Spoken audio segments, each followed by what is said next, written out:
आपण पाहतोय मुंबई महानगरपालिकेचे निकाल। आपण काय चित्र आहे मुंबईमध्ये भाजप 93 जागांवर आघाडीवर आहे,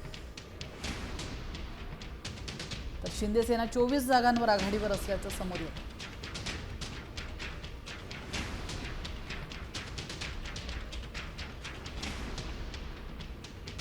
मुंबईचा किंग कोण होणार हे काही क्षणात स्पष्ट होणार आहे। त्याआधी जळगाव मधले अपडेट बघूयात। महायुतीची एक हाती सत्ता जळगाव, तरी 75 पैकी 49 जागांवर महायुतीने विजय मिळवलाय। जळगावात महायुतीची एक हाती सत्ता हाती आली आहे। 75 पैकी 49 जागांवर महायुतीचे उमेदवार विजयी झाले।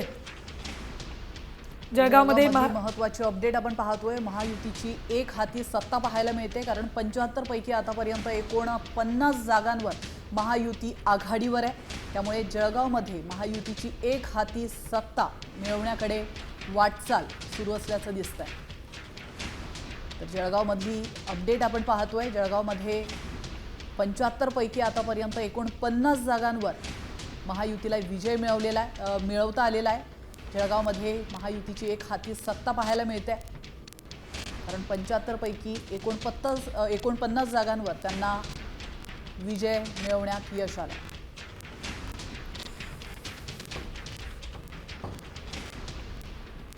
जवळपास सगळ्याच महापालिकांचं चित्र आता स्पष्ट होत आलेलं आहे।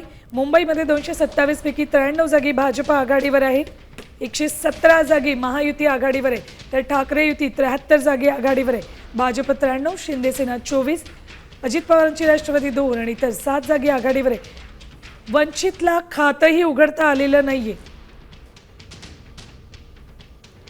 वंचितनं अखेरच्या क्षणी काही जागांवर आपले उमेदवार नाही आहेत, आपण उमेदवार देऊ शकत नाही असं म्हणत हात वर केले होते आणि त्या ठिकाणी काँग्रेसनं आपले उमेदवार देण्याचा प्रयत्न केला होता।